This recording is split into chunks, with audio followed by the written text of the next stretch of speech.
everyone, welcome back to Jabati classes. I'm your mentor Jabati. Today I'm going to solve revise, refine, reflect back exercise class 9 chapter 3 tissues in action, and I will explain this MCQ in easy and simple language so you can understand it easily. So let's begin. Let's start. First question. Meristematic tissues divide repeatedly. What property of their cells allows them to do this? Firstly first question में meristematic tissue की बात हुई है. Meristematic tissue, देखो meristematic tissues का काम क्या होता है. मैरिस्मेटिक टिश्यू सेल डिवीजन करता है, cell division and make new cells, है ना. जब ये सेल डिवीजन करता है तो कौन कौन सी प्रॉपर्टी, मतलब क्या क्या चीज प्रॉपर्टी होगी, ठीक है, कौन कौन सी प्रॉपर्टी चाहिए, तो वो हम इस ऑप्शंस में देखेंगे. Your first option is they have thick walls for protection. देखो thick walls that is rigid, but cell division के लिए हमें रिजिडिटी नहीं, हमें फ्लेक्सिबिलिटी चाहिए, ठीक है. तो ये ऑप्शन तो हमारी इनकरेक्ट हो गया, ठीक है. Second option is they contain large vacuoles that store nutrients. Large vacuoles का काम क्या होता है, फूड स्टोरेज एंड मिनरल्स, ठीक है, स्टोरेज का काम होता है. बट ये हमारा मैरिस्मेटिक टिश्यू किस काम में बिजी है, that is busy for sale division, तो ये ऑप्शन भी हमारी इनकरेक्ट है. Third option is they have thin walls. Obvious है, सेल डिवीजन है, सेल डिवीजन में मुझे फ्लेक्सिबिलिटी चाहिए, ठीक है, वो मुझे किसमें से मिलेगी, थिन वॉल्स में. डेंस साइटोप्लाज्म, डेंस साइटोप्लाज्म क्या कंटेन करके क्या रखता है, एनर्जी, ठीक है, सेल डिवीजन के लिए मुझे एनर्जी भी चाहिए. Next is large prominent nucleus. Nucleus का काम क्या होता है, कोऑर्डिनेशन एंड कंट्रोल, और सेल डिवीजन में ये सब चीजें भी चाहिए, ठीक है. तो ऑप्शन थर्ड मेरे लिए करेक्ट है, ठीक है, क्योंकि जो चीजें मैरिस्मेटिक टिश्यू को सेल डिवीजन में चाहिए वो तीनों, वो सभी चीजें किसमें है, थर्ड ऑप्शन में है, ठीक है. सो ऑप्शन जो थर्ड है हमारी वो करेक्ट है. Fourth option is they are functionally differentiated cells. Meristematic tissue specialise work नहीं करता, तो फोर्थ ऑप्शन हमारी इनकरेक्ट है, क्योंकि हमें थर्ड ऑप्शन जो चाहिए वो किस में मिल गई, थर्ड ऑप्शन में, ठीक है. So answer will be third. They have thin walls, dense cytoplasm and large prominent nucleus. Second question. Second कहता है if a plant is unable to transport food from leaves to roots which tissue is malfunctioning. देखो question में क्या पूछा गया है कि food अगर proper plants from leaves to roots proper food नहीं जा रहा, ठीक है, ट्रांसपोर्ट नहीं हो रहा, तो कौन सा टिश्यू है, मतलब कौन सा टिश्यू प्रॉपरली काम नहीं कर रहा, ठीक है. हमने यहाँ पे फर्स्ट ऑप्शन है जाइलम. फर्स्ट ऑप्शन दी हुई है xylem. You know very well कि जाइलम का मेन काम क्या होता है, water transport and water plus mineral transport, but यहाँ पे बात किसकी हुई है, फूड की, ठीक है. तो ये ऑप्शन तो रॉन्ग हो गया, first option is incorrect. Second option हमें दी है फॉलम. फॉलम का मेन काम क्या होता है, फॉलम का मेन वर्क क्या होता है टिश्यू का, तो ये वर्क करता है फूड ट्रांसपोर्ट का, फूड ट्रांसपोर्ट. और हमारी बात यहाँ पे किसकी हुई है, फूड ट्रांसपोर्ट, ठीक है, फूड ट्रांसपोर्ट की हुई है, क्योंकि यू नो वेरी वेल के फूड जो बनता है लीव्स में, ठीक है, लीव्स ड्यूरिंग फोटोसिंथेसिस, ठीक है, अब लीव्स टू रूट्स, मतलब हर प्लांट के एवरी पार्ट पे, ईच एंड एवरी पार्ट पे फूड जाता है, ठीक है, ट्रांसपोर्ट होता है, और वो कौन सा टिश्यू करता है ट्रांसपोर्ट, फॉलम टिश्यू करता है. मतलब यहाँ पे अगर फूड नहीं मिल रहा प्लांट को, ठीक है, तो कौन सा टिश्यू रिस्पॉन्सिबल है, मतलब कौन सा टिश्यू नॉट वर्किंग प्रॉपरली, तो आंसर क्या आएगा हमारा, फॉलम, क्योंकि यही फूड ट्रांसपोर्टर है, ठीक है. थर्ड ऑप्शन दी है हमें एपिडर्मिस. एपिडर्मिस तो प्रोटेक्टिव लेयर होती है. And fourth option is sclerenchyma. Sclerenchyma you know very well strength के लिए होता है, स्ट्रेंथ एंड सपोर्ट के लिए होता है. तो हमारा क्या आंसर आएगा यहाँ पे, correct answer is second option, that is phellem. Next, why are epithelial tissues that line an animal's internal organs usually only one or a few cells thick.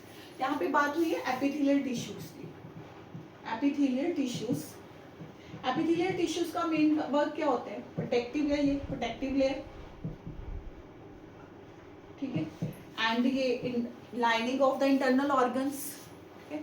But question पे यहाँ पे क्या पूछा गया इन सिंपल लैंग्वेज, कहता why epithelial tissues is thin instead of thick, ठीक है।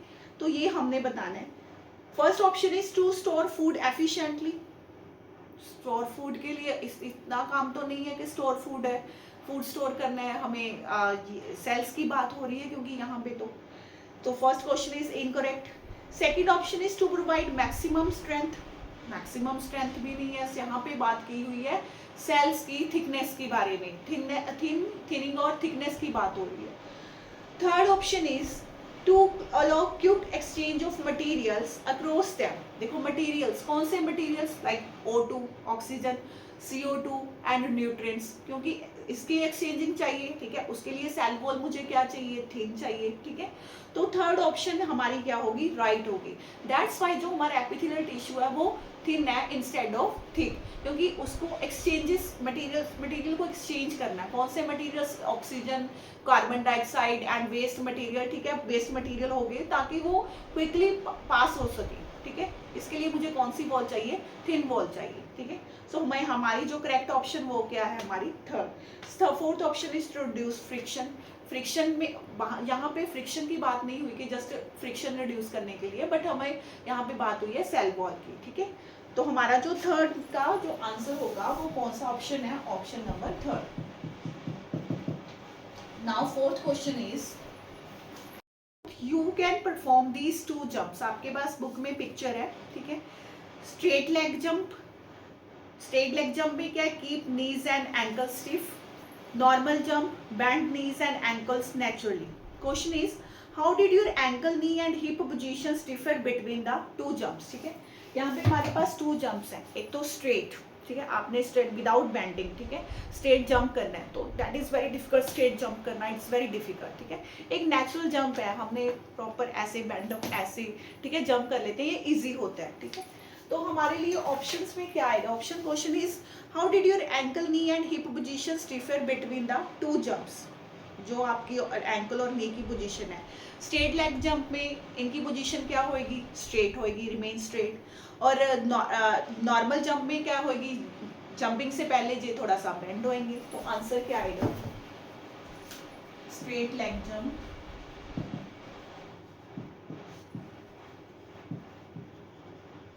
Hip नी और उसकी पोजीशन क्या होगी, रिमेन स्ट्रेट, ठीक है।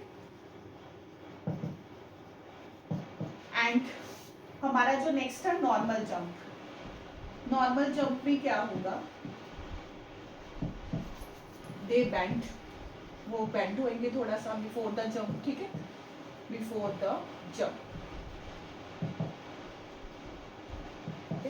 Next, okay, fifth question is, next fifth question, which type of joint is involved when you bend your knees and ankles, knees, ठीक है, knees and ankles, which type of joint is involved when you bend your knees and ankles। First option is ball and socket। ball and socket joint का क्या था काम, all direction में movement थी, तो knees and ankle की क्या होती है, वन डायरेक्शन में मूवमेंट होती है, ठीक है, वन डायरेक्शन में आप मूवमेंट कर सकते हो। तो बॉल एंड सॉकेट तो ऑल डायरेक्शन में मूवमेंट होती है, तो ये option is incorrect. Second option is hinge, ठीक है, हिंज आपको पता है डोर के जैसे वन डायरेक्शन में ही मूवमेंट होती है, तो नीज एंड और एंकल भी वन डायरेक्शन मूवमेंट है, तो हमारी सेकंड ऑप्शन क्या होगी, करेक्ट होगी, ठीक है। थर्ड ऑप्शन भी देख लेते हैं, पिवट, ठीक है, पिवट का काम क्या था, मतलब लेफ्ट एंड राइट डायरेक्शन, तो ये तो गलत, ये तो रॉन्ग, इनकरेक्ट हो गया। तो हमारी ऑप्शन जो करेक्ट है वो कौन सी होगी फिफ्थ में, सेकंड, हिंज जॉइंट, हिंज, ठीक है।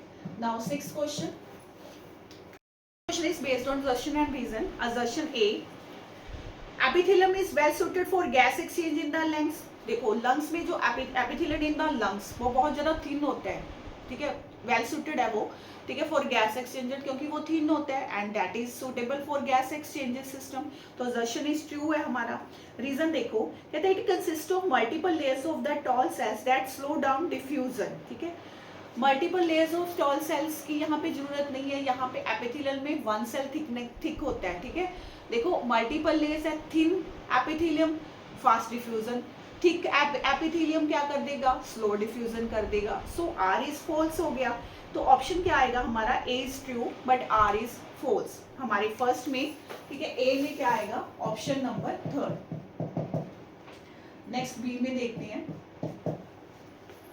कहता cardiac muscle can contract continuously without fatigue. Assertion में ए में क्या बोला गया कि जो हमारा जो हार्ट बीट है वो कंटिन्यूसली हार्ट जो बीटिंग कर रहा है वो कंटिन्यूसली कर रहा है विदाउट गेटिंग टायर्ड, ठीक है, ये ट्रू है। इधर रीजन में क्या है, cardiac muscle cells have a high number of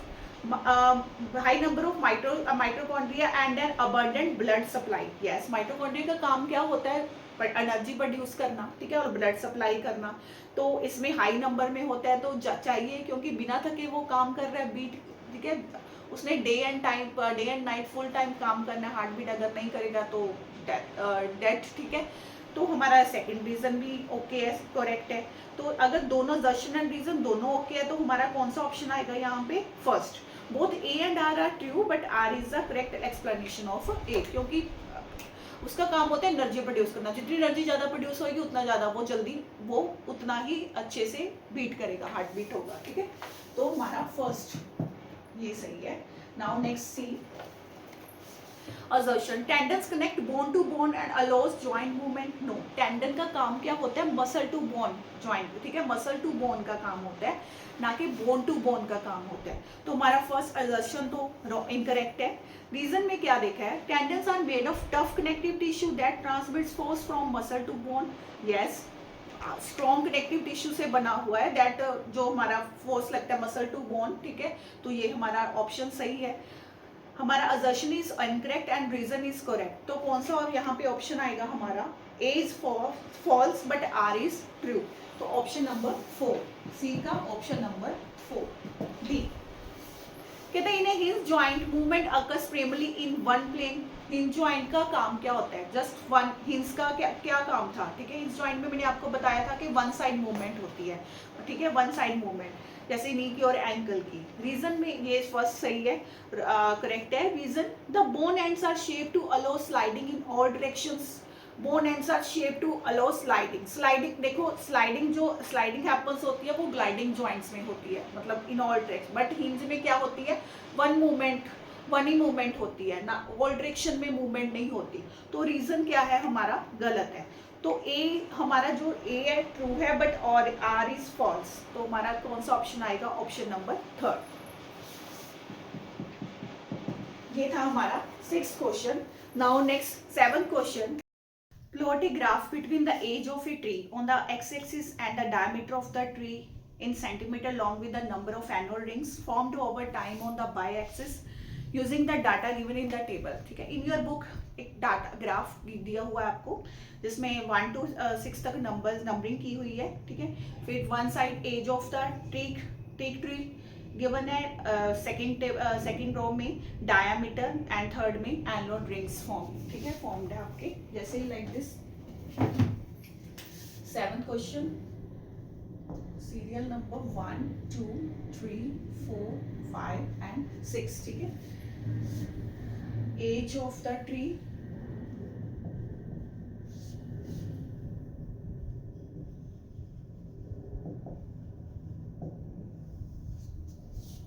diameter of DBH,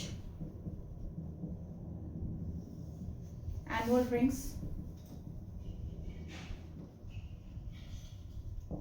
number 1 पे 5, अगर एज 5 है, this one is 4 and 5, 10 20 25 30 and 40, 4, this one is 8 24 28 32 and 40. Now annual rings, first one is 5, then 10, then 20, then 25, then 30, then 40, ठीक है। ये हमें क्या show कर रहा है, फर्स्ट क्वेश्चन पे हमने यहाँ पे पूछा गया है, analyse the graph in terms of the diameter of the stem over time and share the interpretation. First question है, ठीक है, आपको एनालाइज करना है इस ग्राफ को, ठीक है।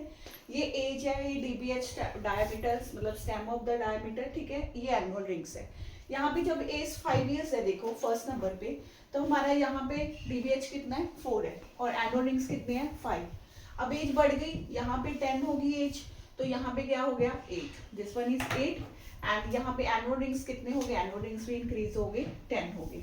यहाँ पे अगर एज 20 ईयर्स है तो DBH 24 and annual rings become 20।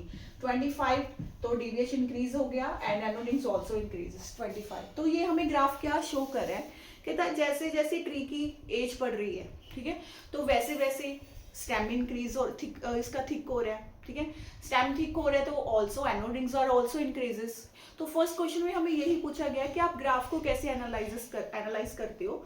तो हम इसमें क्या लिख सकते हैं, जैसे एज द मतलब ट्री की एज बढ़ रही है तो number of annual rings also increase हो रही है, रिंग्स बढ़ रही हैं तो उसका जो स्टेम है ट्री का थिक हो रहा है, ठीक है। जैसे हमारी एज को देख लो, एज को लेकर चलते हैं हम रियल लाइफ एग्जांपल के साथ। जैसे जैसे हमारी एज बढ़ती है, इंक्रीज होती है, वैसे वैसे हमारे एक्सपीरियंस भी बढ़ते हैं, ठीक है, हमें बहुत कुछ सीखने को मिलता है, हम बहुत एक्सपीरियंस्ड भी हो जाते हैं, ठीक है। वैसे वैसे ट्री है बहुत ज़्यादा, मतलब स्टेम भी उसका इंक्रीज हो रहा है और एनुअल रिंग्स भी उसके इंक्रीज हो रही है। तो how can we write it, यहाँ पे आपने 7 का आंसर कैसे लिखोगे। First point, how you will write, देखो क्या एनालाइज किया, देखो 7 answer first, as the age of the teak tree increases,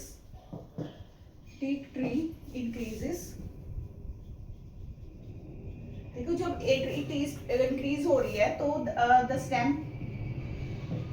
stem diameter is also increases, diameter increase हो रहा था, उसके एनुअल रिंग्स भी इंक्रीज हो रहे थे, ठीक है। Age of teak tree increase होगी, stem diameter is also increases, ठीक है। So annual rings are also increases, annual rings are also increases.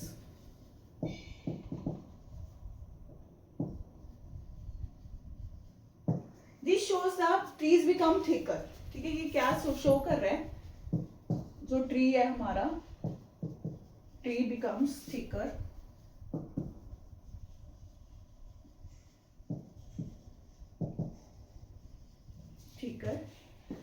As it grows old, जब ये बढ़ रहा है, इसकी इंक्रीज हो रही है, जब ये बड़ा हो रहा है, एज इट ग्रोस ओल्डर, जैसे जैसे हम बड़े हो जाते हैं हमारे एक्सपीरियंस बढ़ जाते हैं, ठीक है, वैसे ही ट्रीज का। योर नेक्स्ट क्वेश्चन,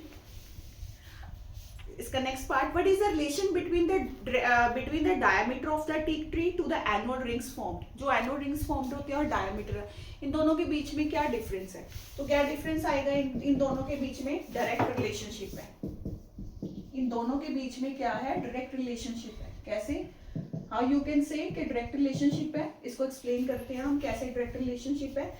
जैसे देखो मोर एज, ज्यादा एज है, ठीक है, तो ज्यादा बड़ी एज थी तो मोर एनुअल रिंग्स, ज्यादा एनुअल रिंग्स बन रहे थे। जब ज्यादा एनुअल रिंग्स बन रही तो क्या हो रहा था, लार्जर स्टेम डायमीटर बन रहा था, यहाँ पे लिख लेना लार्जर स्टेम डायमीटर, ये इसका डायरेक्ट रिलेशनशिप है। तो क्या कैसा रिलेशनशिप है, मोर एज मोर डायरेक्ट रिलेशनशिप है, मोर एज ज्यादा एज मोर एनुअल रिंग्स, ठीक है।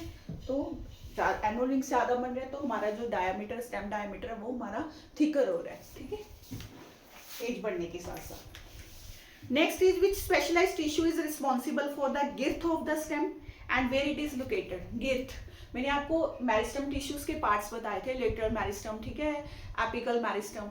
तो गिर्थ किसके साथ बढ़ रही थी, ठीक है, थिकनेस किसके साथ बढ़ती थी, कौन सा tissue is responsible for this, lateral meristem tissue is responsible for this. Third one is lateral meristem, answer third, lateral meristem. इसकी लोकेशन कहां पे होती है, लोकेशन लिख लो,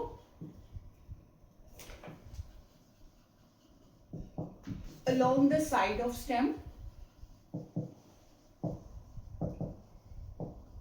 स्टेम बिटवीन किसके होता है, जाइलम एंड फॉलम, ठीक है। ये हमारा था 7th question. Now next 8th question.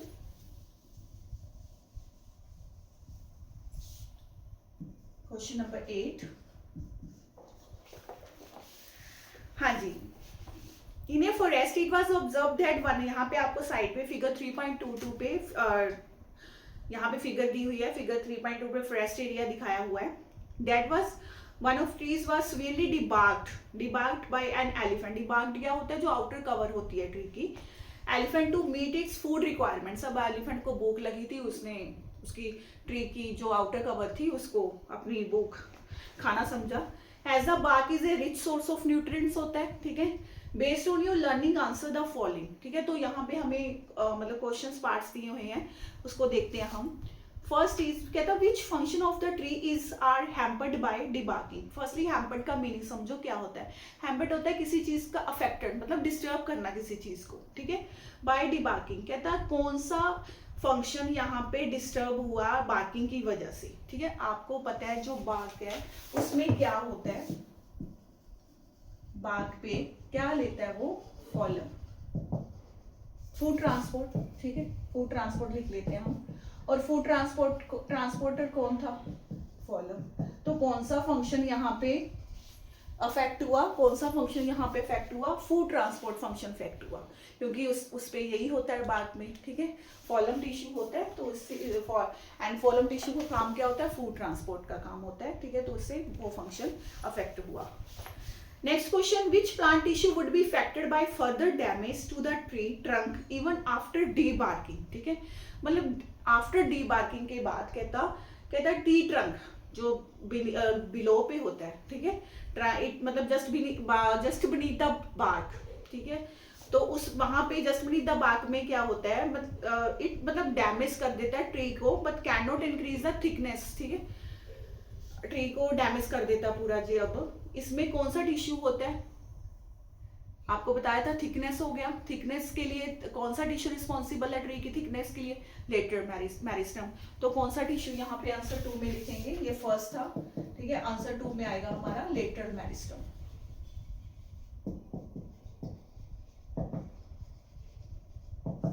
Answer third, which function of the tree would be hampered if the tissues beneath the bark were severely damaged। अब severely damaged पूरा, इसके बाद डैमेज हो गया भाई, उसकी थिकनेस भी खराब कर दी उसने, उसके फूड ट्रांसपोर्ट भी खराब कर दिया। अब क्या रह गया, वाटर प्लस मिनरल ट्रांसपोर्टर, ठीक है। और वाटर प्लस मिनरल ट्रांसपोर्टर को कौन सा टिश्यू रिस्पॉन्सिबल है, जाइलम। तो ये भी गया भाई, ठीक है, ये भी हमारा चला गया। नेक्स्ट क्वेश्चन, क्योंकि ये मिनरल्स एंड लीव्स है, मतलब वाटर नहीं मिल रहा, ठीक है, रूट्स के थ्रू, तो चला गया ये भी, अब डैमेज हो गया। What assumptions are you making to answer the questions above. क्या असम्पशंस हैं ऊपर जो आपको दी हुई हैं। How would the answer change if your assumptions are also change. बड़ा कंफ्यूजिंग सा ये क्वेश्चन पुट किया हमें बुक वालों ने। देखो ऊपर की जो असम्पशन है, ठीक, ऊपर में हमने जो पार्ट था, कौन कौन से पार्ट डैमेज हो गए थे, हैम्पर्ड, मतलब एलिफेंट की वजह से, क्योंकि एलिफेंट ने उसको खाना समझा, उसका तो खाना हो गया पर ट्री का सब कुछ चला गया। देखो फर्स्ट पे क्या गया था, फूड गया, ठीक है। फिर उसके बाद फूड के बाद उसकी थिकनेस चली गई, थिकनेस के बाद उसका वाटर ट्रांसपोर्ट भी चला गया, ठीक है, ये भी चला गया, वाटर प्लस मिनरल्स दोनों चले गए, ठीक है, ये भी चला गया। इसके लिए रिस्पॉन्सिबल कौन सा टिश्यू, फॉलम टिश्यू गया, फॉलम टिश्यू, ठीक है। इसके लिए लेटरल मेरिस्टम, ये चला गया। एंड वाटर प्लस मिनरल्स में कौन सा होता है, जाइलम, ठीक है, ये भी चला गया। भाई अब ये तीनों चीजें चली जाएंगी, क्योंकि ट्रीज की ग्रोथ के लिए तो ये तीनों चीजें रिस्पॉन्सिबल है। अब अगर ये तीनों चीजें चली जाएंगी तो हमारी असम्पशन क्या है कि जो हमारा ट्री है वो क्या हो जाएगा, डेड, ठीक है, it might be tree dead. चलो next 9th question.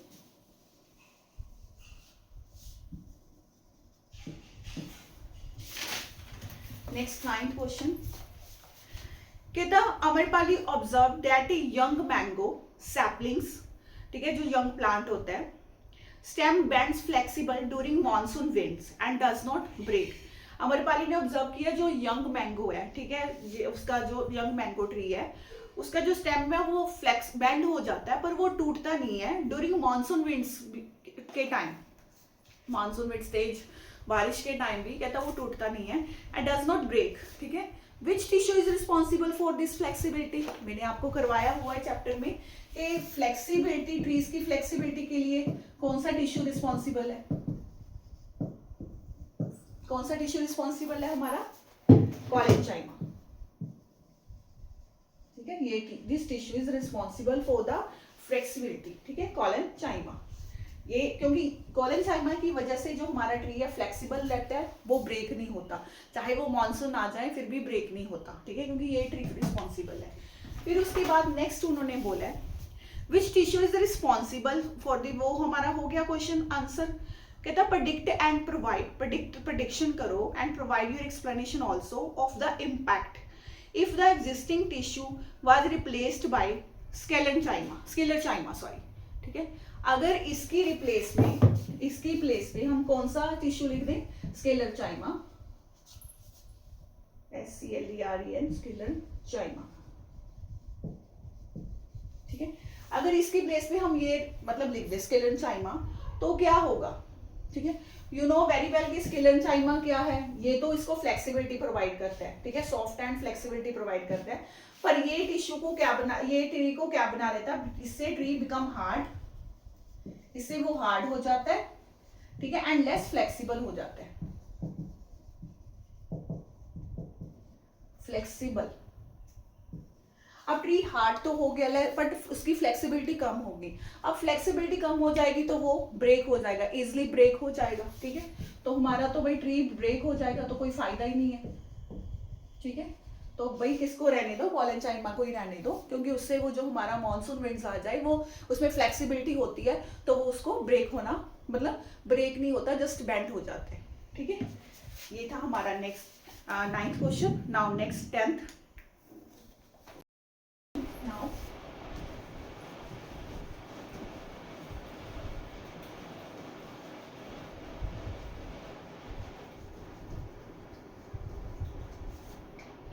in your book, your 10th question is, Sohan designed an experiment for the regeneration of sugarcane, where the used cutting to grow sugarcane. He used two types of cutting, type A and type B.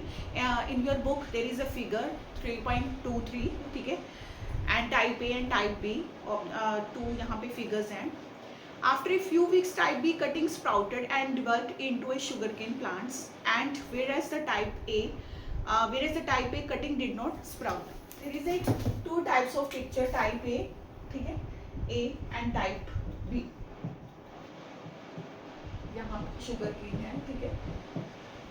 तो first इसमें observe किया, दो types की picture दी है। Type A में आप देखोगे, आप भी ऑब्जर्व करो पिक्चर को, टाइप ए बिल्कुल स्ट्रेट है, ठीक है, स्ट्रेट है तो यहाँ पे कोई नोट्स नहीं है। टाइप बी में देखो यहाँ पे आपको नोट्स दिखाई देंगे, नोट्स, ठीक है। बट उसने टाइप बी में मेंशन भी किया है कि कटिंग स्प्राउटेड, स्प्राउटेड मतलब क्या होता है कि शूट स्टार्टेड ग्रोइंग, ठीक है, मतलब उसके स्टार्ट हो जाते हैं। तो कहता टाइप ए में कटिंग डिड नॉट स्प्राउट, तो क्या यहाँ पे क्वेश्चन पुट किया है, कहता why was the type B cutting able to grow as sugar cane but type A could not, ठीक है, कि टाइप बी तो यहाँ पे ग्रो करने लग गया but type A could not, ठीक है, ये तो ग्रो कर रहा है बट ये नहीं कर रहा, ठीक है, ये वहीं पे खड़ा है, ठीक है। तो क्या ऑब्जर्व है, हमने पिक्चर में भी ऑब्जर्व किया कि टाइप बी में क्या है, नोट्स है, presence of notes.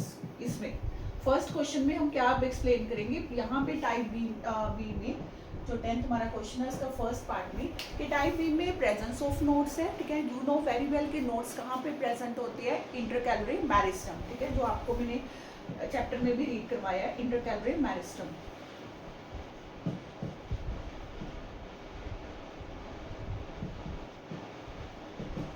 Eight the base of leaves, ठीक है, इंटरकैलरी मेरिस्टम।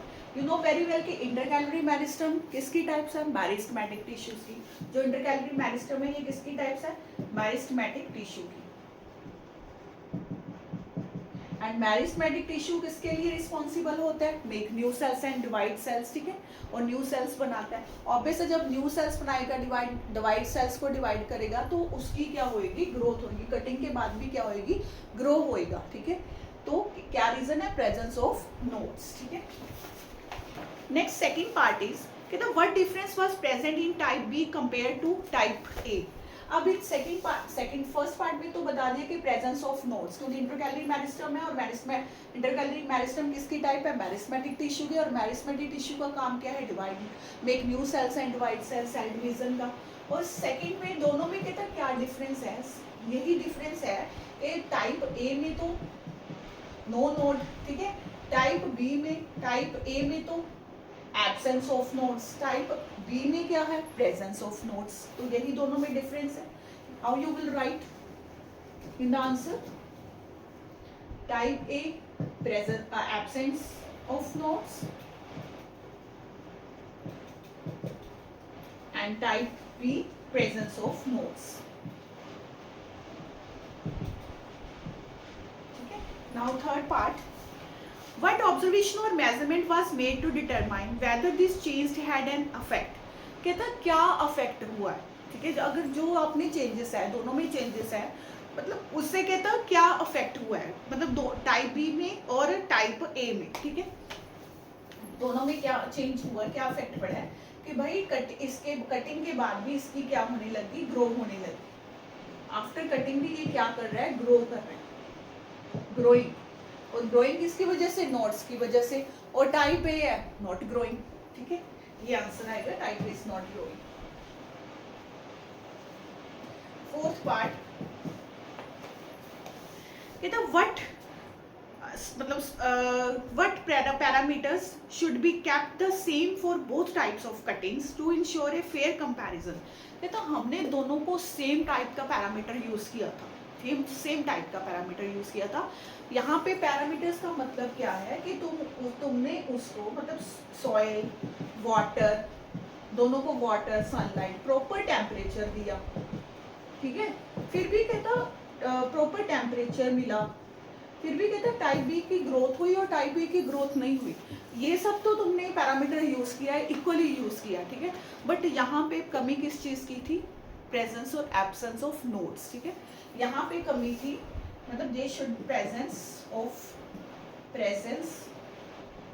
और absence of nodes,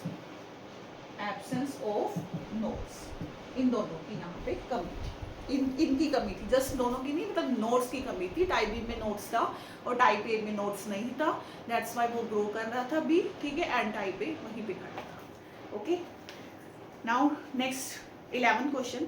During the discussion in class, Rohan gives a statement that a tissue is a group of similar cells performing similar functions. But Rajiv counter argues that this is true in case of simple tissues, but little different in case of complex tissues. Provide your explanation in view of the discussion in class. ठीक है, हम ये class में discussion हो रही है किसकी? Rohan and Rajiv. अब इसको ध्यान से देखेंगे कि उनकी क्या डिस्कशन है, क्या मुद्दा निकाला उन्होंने 11th क्वेश्चन में। नाउ 11th क्वेश्चन, यहाँ पे रोहन है, यहाँ पे हमारा रिजी, ठीक है। बात की है सॉरी पहले रोहन ने, है ना, सिंपल सेल्स की और complex cells, simple similar cells and complex cells की, ठीक है, कॉम्प्लेक्स की, सिंपल एंड कॉम्प्लेक्स की। देखो सिंपल जो टिश्यूज होते हैं उनके सिमिलर सेल्स होते हैं, सिमिलर सेल्स जो सिंपल टिश्यू होती है, ये कॉम्प्लेक्स टिश्यू है। देखो सिंपल टिश्यू सिमिलर सेल्स होते हैं, सिमिलर सेल्स सेम फंक्शन, यहाँ पे कॉम्प्लेक्स में डिफरेंट सेल्स होते हैं बट वन कॉमन फंक्शन।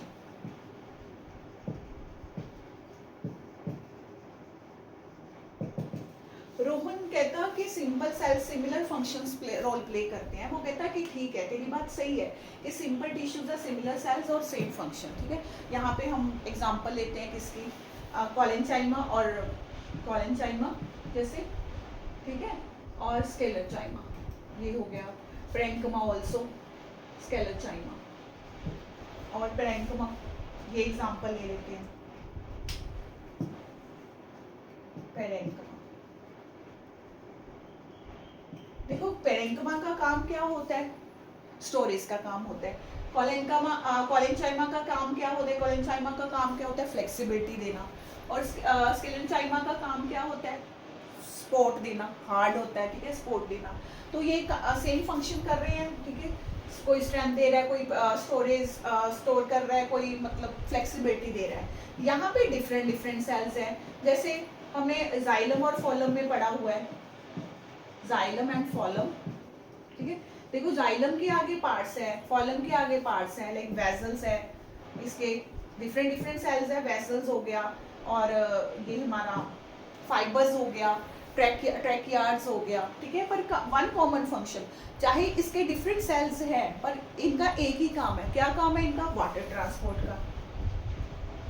ये वाटर ट्रांसपोर्ट करता है इन सभी मेंबर्स के साथ मिलकर।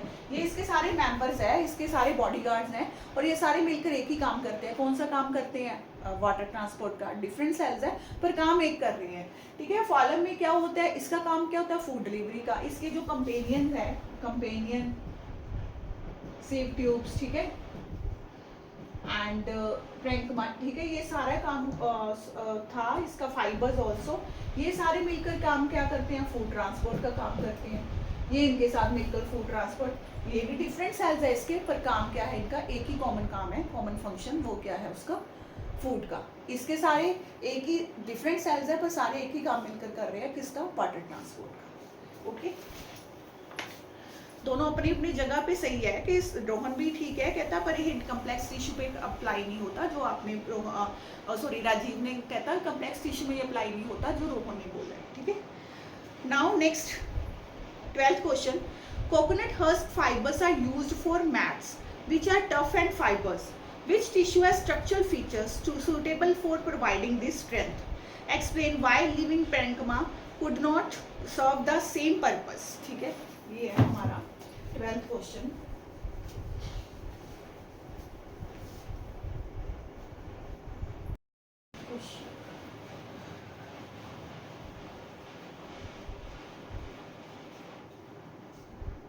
ओके, यहाँ पे कोकोनट हस्क फाइबर्स की, फाइबर्स एंड पैरेंकिमा, ठीक है। यहाँ पे बात हुई है कि हम कोकोनट हस्क फाइबर्स की क्यों यूज करते हैं मैट्स के लिए बनाने के लिए, पैरेंकिमा मतलब इन पैरेंकिमा क्यों नहीं यूज किया। यू नो वेरी वेल कि कोकोनट हस्क फाइबर्स में कौन सा टिश्यू होता है, स्केलेंचाइमा, स्केलेंचाइमा, ठीक है, ये होता है मैट बनाने के लिए काम होता है। एंड जो यू नो वेरी वेल कि स्केलेंचाइमा में क्या होता है, जो स्ट्रेंथ देता है, हार्ड होता है, सपोर्ट देता है ना, हार्ड होता है। बट पैरेंकिमा हमारा सॉफ्ट टिश्यू है, ये हमारा सॉफ्ट टिश्यू है, ठीक है। और मैट के लिए हमें हार्डनेस चाहिए भी, इतना सॉफ्ट भी नहीं चाहिए ताकि वो थोड़ा सा बचा रहे, ठीक है। ऐसा नहीं है कि दूसरे दिन ही सेकंड डे वो खराब हो जाए, ठीक है। तो हमें इसके कंपैरेटिवली हमने क्या यूज किया, कोकोनट हस्क फाइबर्स यूज किया, क्योंकि कोकोनट हस्क फाइबर्स में क्या होता है, स्केलेंचाइमा होता है जो स्ट्रेंथ और स्ट्रेंथनेस और हार्डनेस बढ़ाता है, और पैरेंकिमा यू नो वेरी वेल के सॉफ्ट टिश्यू है, तो इसके लिए हमने ये यूज किया। बट ये बस यही क्वेश्चन में पुट किया गया, ठीक है। Next, third question, 13th question. Vibha claimed to her friend Neha that meristematic cells are located only at the root and shoot. Shoot is Pisces, apex, sorry, जो tips होते हैं. What do you think about this statement? आप इस statement के बारे में क्या सोचते हो? What question can Neha ask Vibha to help her understand further if the statement is incorrect? यहाँ पे बात कर रही है कौन, वीबा ने 13th में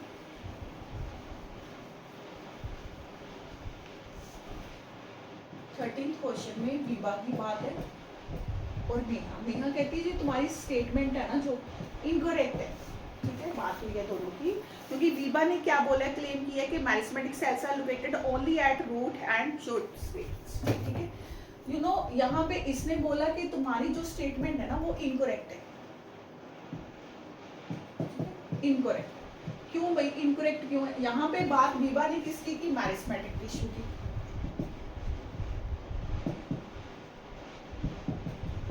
कि meristematic tissue just short and उस पे ही होता है रूट, ठीक है, इस पे बात की है। But you know very well कि मैरिस्मेटिक टिश्यूज के आगे टाइप्स है भाई, कौन से टाइप्स है, apical, intercalary meristem and lateral. यहाँ पे जस्ट इनकी बात नहीं होगी, यहाँ पे एपिकल है जो कहाँ पे होता है, प्रेजेंस होता है रूट एंड शूट, और जो intercalary base of the leaves, nodes presence, ठीक है, एंड लेटरल मेरिस्टम जो स्टेम की थिकनेस बढ़ाते हैं, साइड्स, लेटरल मीन साइड्स। तो ये सब कुछ इन्वॉल्व है मैरिस्मेटिक टिश्यू में, इसलिए क्या होता है, प्लांट है जो ग्रो करता है, ठीक है। भाई तुम्हारी स्टेटमेंट इनकरेक्ट है, वो कहती कैसे पूरी होगी ये स्टेटमेंट ऐसे पूरी होगी क्योंकि मैरिस्मेटिक टिश्यू में ये सारे पार्ट्स हैं। कौन से वो टाइप्स हैं, एपिकल, इंटरकैलरी और लेटरल, ठीक है।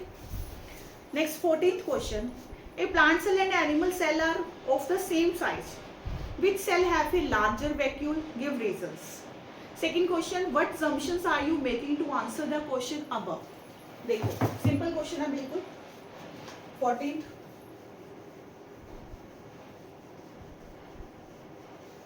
यहाँ पे बात हुई है किसकी, सिंपल सेल की, plant cell and animal cells are same size. बात हुई है प्लांट सेल की और एनिमल सेल की।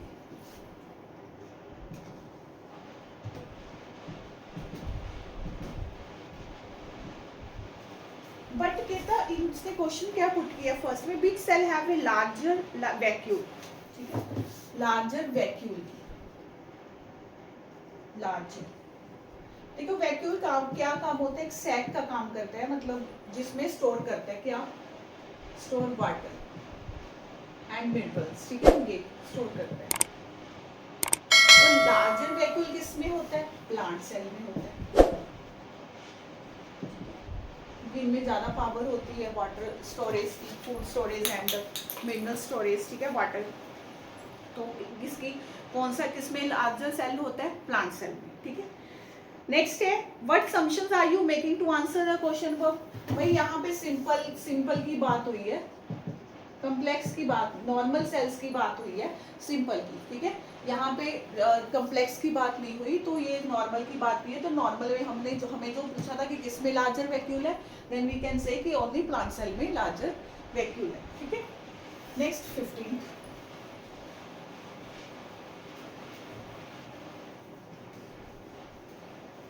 Question, a textbook states each plant tissue performs only one specific function. What question would you ask to critically examine the correctness of this statement? What example of tissues would you take to find the answers to these questions? कहते हैं each plant tissue performs only one function, ठीक है। यहाँ पे tissues की बात हुई है भाई, specific function, but it's not always true, ठीक है। कहते हैं specific function नहीं, ये perform करते हैं more than one function, more than one function. एक ही काम नहीं है, तो वो बहुत सारे काम करते हैं, इनमें काफी ज्यादा कैपेबिलिटी है काम करने की। जैसे हमारा पैरेन्किमा, फर्स्टली यही ले लो पैरेन्किमा, इसका ये फूड ट्रांसपोर्टर है, ठीक है, ये फूड ट्रांसपोर्ट भी है, प्लस इसका काम क्या होता है, हीलिंग का भी काम करता है ये, क्योंकि एंड प्लस फोटोसिंथेसिस भी ले सकते हो, हीलिंग ऑल्सो, ठीक है। हमारा सेकंड ले लो कॉलेनचाइमा, ठीक है, कॉलेनचाइमा। देखो इसके भी दो काम है, ऐसा नहीं है कि एक ही काम है इसका। कॉलेनचाइमा का मेन काम क्या होता है, कॉलेनचाइमा क्या, एक तो फ्लेक्सिबिलिटी देता है ये, ठीक है, फ्लेक्सिबिलिटी देता है, और एक ये सपोर्ट करता है, ठीक है। जाइलम हो गया, फॉलेम हो गया, जाइलम वाटर ट्रांसपोर्टर हो गया, ठीक है, एंफोलम फूड ट्रांसपोर्ट हो गया, एपिडर्मिस का एपिडर्मिस वो प्रोटेक्ट भी करता है और सपोर्ट भी करता है, ठीक है, ये काम है। तो कहता है ये पर बहुत ये tissues more than one function ये परफॉर्म करते हैं, एक ही काम स्पेसिफिक काम नहीं, बहुत सारे काम करते हैं, ठीक है। तो ये स्टेटमेंट है इसके लिए। ओके, हमारा जो आज का था टॉपिक क्वेश्चन आंसर्स का वो कंप्लीट हो गया है, ठीक है। Okay students, so today we covered the revise, refine and reflect back exercise of chapter tissues in action. I hope every question is clear now, ठीक है। तो if you found this video is helpful, please don't forget to like, share and subscribe to Jai Bharti classes. Thank you for watching. Keep learning, keep growing. See you in the next video. Thank you.